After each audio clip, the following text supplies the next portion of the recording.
بسم اللہ الرحمن الرحیم۔ السلام علیکم۔ صحت کا دعاخانہ سے آپ کا میزبان حکیم مزمل رفیقی قدرتی علاج اور رہنمائی کے ساتھ آپ کی خدمت میں حاضر ہیں۔ آئیے فطرت کی روشنی میں صحت اور شفا کے سفر کا آغاز کرتے ہیں۔ تھائرائیڈ گلینڈ کا الٹرا ساؤنڈ۔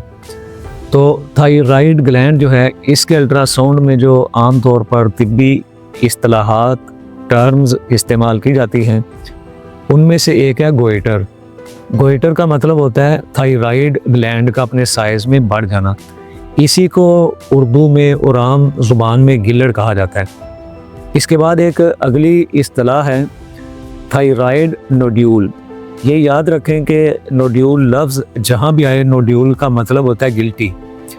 تو تھائرائیڈ نوڈیول، اس کا مطلب ہوگا تھائرائیڈ گلینڈ میں گلٹی کا ہونا۔ تو اگر کہیں لکھا ہو تھائرائیڈ نوڈیول تو آپ سمجھ جائیں کہ اس بندے کے تھائرائیڈ گلینڈ میں گلٹی ہے۔ اسی طرح سے بعض میں لکھا ہوتا ہے ملٹی نوڈیولز گوئٹر۔ تو اس میں کہتا ہے کہ تھائرائیڈ میں ایک سے زیادہ گلٹیاں ہوتی ہیں، ملٹی ہوتی ہیں، ایک سے زیادہ۔ تو اس کے لیے لکھا ہوگا ایک نہیں ہے، زیادہ، تو لکھا ہوگا ملٹی نوڈیولز گوئٹر۔ اس کے بعد ایک اور اس کے لیے اصطلاح استعمال ہوتی ہے تھائرائیڈ سسٹ۔ سسٹ کو بھی سمجھ لیں، سسٹ کہیں بھی آ جائے تو سسٹ کا مطلب ہوتا ہے پانی کی تھیلی۔